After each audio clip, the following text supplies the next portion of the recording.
జరిగింది.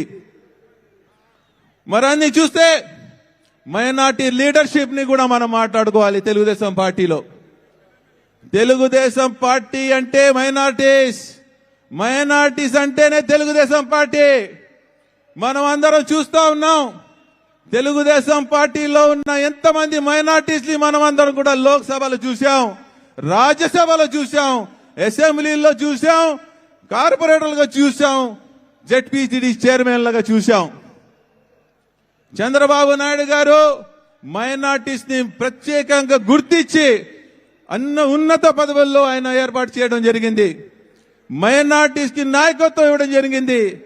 దానికి ఈ రోజు మీ ముందు నేను మాట్లాడుతున్నాను. అదే దానికి నిదర్శనం. ఒక మైనార్టీగా నన్ను పిలిపించి మీ అందరితో మాట్లాడించడం అనేది ఇక మైనార్టీస్ యొక్క స్థానం ఏంటంటే తెలుగుదేశం పార్టీలో మనకందరు గౌరవించే స్థానం వచ్చారని చంద్రబాబు నాయుడు గారు మరి మర్చిపోవద్దు. అలాగే తెలుగుదేశం పార్టీ ఒక లౌకికవాదమైన పార్టీ.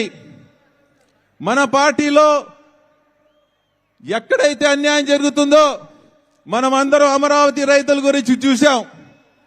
అమరావతి రైతులకు అన్యాయం జరుగుతున్నప్పుడు మన ఆంధ్ర రాష్ట్ర ప్రజలందరూ కంగారు పడి బాధపడ్డారు.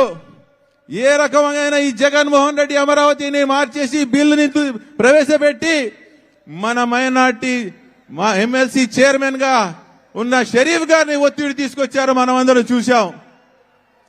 ఆ రోజు ఇదే జగన్మోహన్ రెడ్డి సభలో షరీఫ్ గారి మీద లేనిపోని అభాండాలు మాట్లాడాడు. వైఎస్ఆర్ కాంగ్రెస్ పార్టీ ఎమ్మెల్యేలు మంత్రులు దుర్భాషలాడారు. ఒక సాయిబుకే పుట్టారా అని చెప్పి వైఎస్ఆర్ కాంగ్రెస్ పార్టీ నాయకులు చెప్పారు. సిగ్గుండాలి వైఎస్ఆర్ కాంగ్రెస్ పార్టీ నాయకులకి. ఆ నమ్మకాన్ని నారా చంద్రబాబు నాయుడు గారు ఇచ్చిన నమ్మకాన్ని ఒక మైనార్టీ నాయకులుగా షరీఫ్ గారు ఆంధ్ర రాష్ట్ర ఆత్మగౌరవాన్ని కాపాడిన ఘనత మా ఎమ్మెల్సీ షరీఫ్ గారిది. అలాగే మన ముస్లిం మైనార్టీస్ పట్ల ఆ రోజు ఎన్ఆర్సీ సిఏ మీద సమస్య వస్తే ఇదే చంద్రబాబు నాయుడు గారు తెలుగుదేశం పార్టీ తరఫున ఆ రోజు బిల్లుకి అడ్డుపడి ఎన్ఆర్సీకి వ్యతిరేకంగా మైనార్టీస్ కు ఆదుకున్న ఘనత కూడా చంద్రబాబు నాయుడు గారు ఎంపీ కేశినేని నాని గారిది ఉందని చెప్పి కూడా మనం గర్వంగా చెప్పుకోవాలి. ఈరోజు మనం అందరం చూస్తా ఉన్నాం. మనం ఎన్నో పథకాలు నారా చంద్రబాబు నాయుడు ప్రవేశపెట్టారు. ఈ జగన్మోహన్ రెడ్డి ఎప్పుడు చెప్తా ఉంటాడు నా మైనార్టీస్ అని. వాస్తవంగా చెప్పాలంటే జగన్మోహన్ రెడ్డి మైనార్టీల ద్రోహి జగన్మోహన్ రెడ్డి అని చెప్పాల్సిన అవసరం ఉంది. జగన్మోహన్ రెడ్డి ఒక మోసం, జగన్మోహన్ రెడ్డి ఒక అబద్ధం. ఏదైతే పథకాలు నారా చంద్రబాబు నాయుడు గారు తెలుగుదేశం పార్టీ ప్రవేశపెట్టిందో దుల్హన్ పథకం కాపీ చేసి దొంగతనం చేసి ఆ పథకాన్ని నేను షాదీ ముబారక్ చేస్తానని చెప్పి ₹1,00,000 ఇస్తానని చెప్పి అబద్ధం మాటలు మాట్లాడి ఆ రోజు అధికారం దక్కించుకున్నాడు. 4.5 సంవత్సరాలు అయిన తర్వాత కూడా చంద్రబాబు నాయుడు గారు ఇచ్చే ₹50,000 కూడా ఆపేశాక ఇతను ₹1,00,000 ఇస్తానని అబద్ధం చెప్పి ఈ రోజు వరకు కూడా ₹1 ఇవ్వలేదు. మైనార్టీస్ అందరు గుర్తుపెట్టుకోవాలి. అలాగే మనం అందరం చూస్తా ఉన్నాం. ఎంతో మందికి హామీ ఇచ్చాడు జగన్మోహన్ రెడ్డి, ఒక్క లోన్ కూడా ఇవ్వలేదు. ఈరోజు మైనార్టీస్ ఎంతో వెనుకబడి ఉన్నారు. మనం అందరూ కూడా ఏకతాటి మీద రావాల్సిన అవసరం ఉంది. త్వరలోనే ఎలక్షన్ రాబోతా ఉన్నాయి. 2024 ఎలక్షన్లు ఇక 100 రోజులే ఉన్నాయి.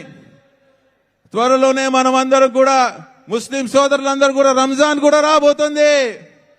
ఎలక్షన్ టైంలోనే రంజాన్ కూడా రాబోతుంది. మనం అందరం చంద్రబాబు నాయుడు గారంటే రంజాన్ గుర్తొచ్చింది. ఎందుకంటే ఆ రోజు రంజాన్ తోఫా ఇచ్చిన 25 లక్షల మైనార్టీ కుటుంబాలకి ఘనత ఎవరు ఉన్నారంటే నారా చంద్రబాబు నాయుడు గారని గర్వంగా చెప్పుకోవాలి. రేపు రంజాన్ వచ్చేటప్పుడు మనమందరం కూడా మళ్ళీ రంజాన్ తోఫా నారా చంద్రబాబు నాయుడు గారి దగ్గర తీసుకోబోతున్నాం. నారా చంద్రబాబు నాయుడు గారి అధికారంలో వచ్చాక మనమందరం కూడా నారా చంద్రబాబు నాయుడు గారి దగ్గర తోఫా తీసుకోబోతున్నాం. మన మైనార్టీ సోదరులందరూ కూడా ఇక్కడి నుంచి నేను పిలుపుస్తున్నా. మేరే మైనార్టీ భాइयों 25 लाख मुसलमानों आंध्र प्रदेश के उन तमाम लोगों से मैं गुजारिश करता हूं, हमें एक होना है. మేమందరం కూడా ఒకటవ్వాలి. చంద్రబాబు నాయుడు